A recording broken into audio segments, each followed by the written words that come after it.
Okay, yeah, hopefully my lips match the audio for this one since I'm on my laptop.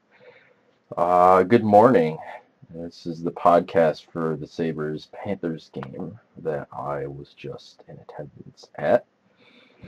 Um, it went about how I thought it would go. I thought the Sabres would blow them out of the water. I know Florida doesn't allow a whole lot of goals, so I didn't think it would be terribly high scoring, but I thought it would be a fairly convincing Sabres win, and that it was. I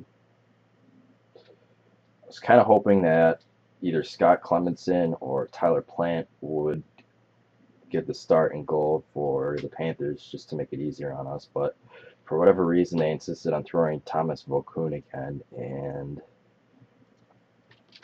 man, is there a more useless good goalie in the league than Tomas Vokoun? Year after year, he puts up fantastic stats that just mean absolutely nothing because that Florida team is horrible. The Nashville team that he used to be on didn't make the playoffs a couple of years, and he's just. I feel like he just is content to pad his stats and not play for anything. He's just a kind of an infuriating goalie, and he's getting up there in years too. His contract's up at the end of this year, and some are speculating that he's going to get a big Ryan Miller type deal, but he's 34. I don't think that's going to be the case, but I guess we'll see. Yeah, the top six showed up: Drew Staford, Pominville, Vanek, well, minus Tim Connolly, but that's nothing new. Boys, it was a good all-around game. Ennis had a hand in there. It was a good effort tonight by the best players, and that's what you like to see down the stretch heading into the playoffs. My 3 stars, I think, are just going to be exactly the same as the media's 3 stars. That being the first star is Drew Staford, 2 goals and an assist.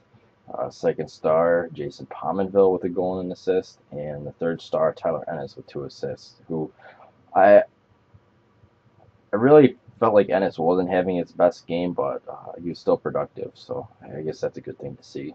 Um, my 3 black holes, I think the first one has got to be Tim Connolly.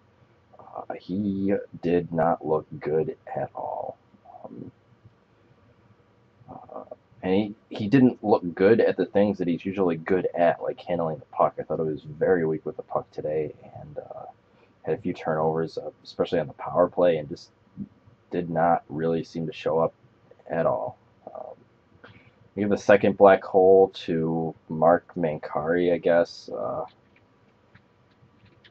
He just he's -2 on the game, but that's not why I'm mentioning him. He's just watching him skate around, and I don't know how you can be that big and have that little physicality to your game. The guy just even when he does engage in physical contact, he's the one falling down. I mean, that's okay if you're Nathan Gerbe, but when you're 6'3", 225-pound Mark Mancari, you should be winning those altercations, and he just doesn't.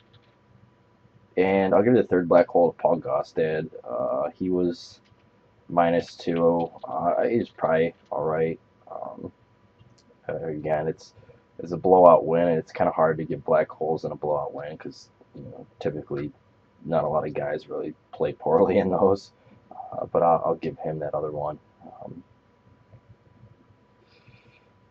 and yeah, the Sabres are in action tomorrow against the New Jersey Devils. What time is that game? Good question. Great question.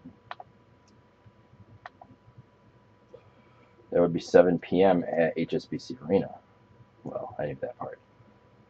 Yeah, the Devils have been subpar lately. Hopefully that should be another big win tomorrow. And I'll check real quick to see who Carolina is playing, if anyone. What meaningful games we have going on that day. As the internet struggles for. Oh, there's 12 games that day, so I'm guessing they're playing somebody. The Rangers have the Bruins in Boston, and the Hurricanes, I guess they're finishing up a home and home. They have the Lightning again in Carolina. Hopefully the Lightning can give a little bit better effort than they did last night. And I know a lot of you guys are going to that game, so have some fun.